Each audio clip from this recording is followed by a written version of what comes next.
व्यासपीठ पर बैठकर वंदन करने का अधिकार नहीं, लेकिन शिव स्वरूप होने के नाते पूज्य महामंडलेश्वर जयदेवानंद सरस्वती जी को मैं प्रणाम करता हूँ। उनके हृदय में विराजमान देवादिदेव महादेव का मैं वंदन करता हूँ। मंच पर ब्रज के सभी संगीतज्ञ, ब्रज के सभी भगवान कृष्ण के प्रिय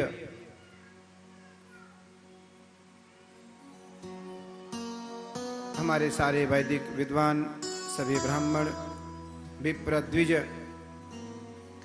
भगवत कथा प्रेमियों, माताओं, बहनों, बाल गोपाल स्वरूप बालक वृंद, बुजुर्ग, हमारे नंद बाबा के स्वरूप, बाबा वसुदेव के स्वरूप,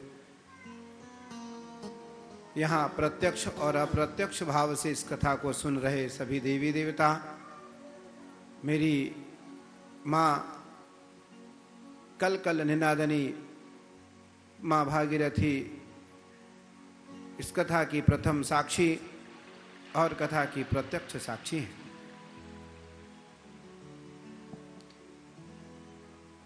इस कथा को जिसने गाया है वो परमहंस है। परमहंसों को क्या संबंध है शब्द से, परमहंसों का क्या अर्थ है किसी वाक्य से, परमहंसों का क्या संबंध है किसी ग्रंथ से, परमहंसों का क्या संबंध है किसी लौकिक या पारलौकिक या अलौकिक या सामाजिक परंपरा का पालन करने का। परमहंस तो परमहंस है,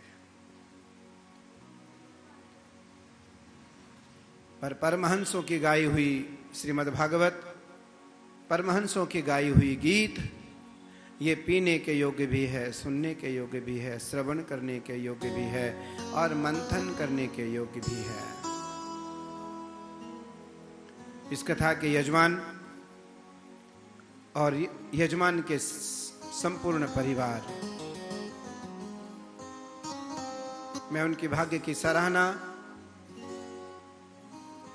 श्रीमद् भागवत के शब्दों से करना चाहता हूं। श्रीमद् भागवत में परीक्षित को धन्यवाद का पात्र क्या है।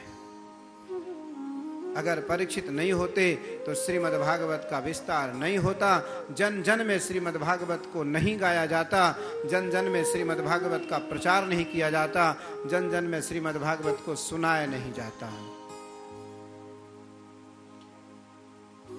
मैं यजमान के रूप में श्री जगदीश प्रसाद, श्रीमती मिश्लेश जी, श्री संजय शर्मा जी, मधु शर्मा जी, श्री विनीत शर्मा जी, श्री निधि शर्मा जी, श्री शिवम शर्मा, पारुल शर्मा जी, शुभम शर्मा, नारायण शर्मा, शिवांश और संस्कृति। कैसा नाम! किसी का नाम शिवांश है, किसी का नाम शिवम है, किसी का नाम संस्कृति है। सभी यजमान को मैं बहुत बहुत साधुवाद, बहुत बहुत आशीष भागवत कथा की ओर से, श्रीमद् भागवत जी की ओर से, कि इनकी इस दिव्य भूमि में बहुत सारे महापुरुषों की कथा होती रहे और ये श्रीमद् भागवत रूपी अमृत रसपान का पान करते रहें और हम सबों को कराते रहें। समय समय पर यहाँ श्रीमद् भागवत कथा का रसपान होता रहता है और श्रीमद् भागवत का रास पंचाध्यायी का श्रवण भी कराया जाता है। आइए हम सब पल भर भगवान का नाम संकीर्तन तन मन वाणी से, समय बहुत कम है,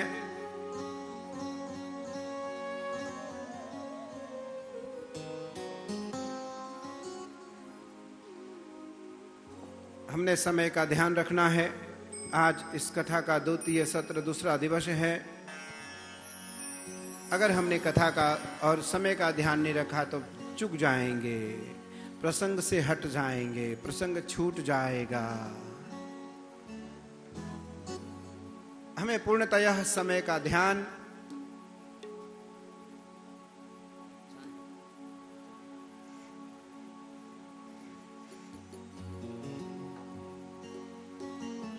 पूर्णतः समय का ध्यान और भागवत कथा के प्रश्नों का चिंतन, भागवत कथा के प्रसंगों का चिंतन।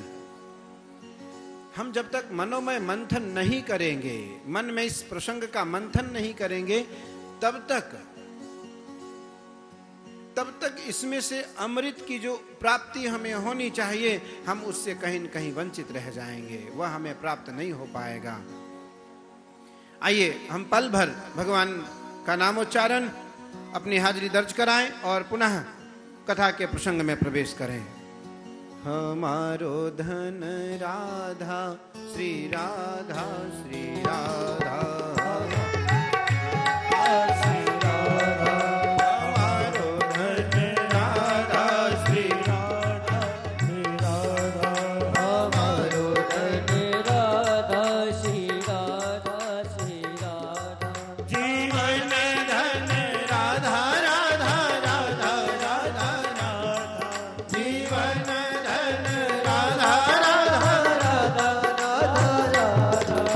जीवन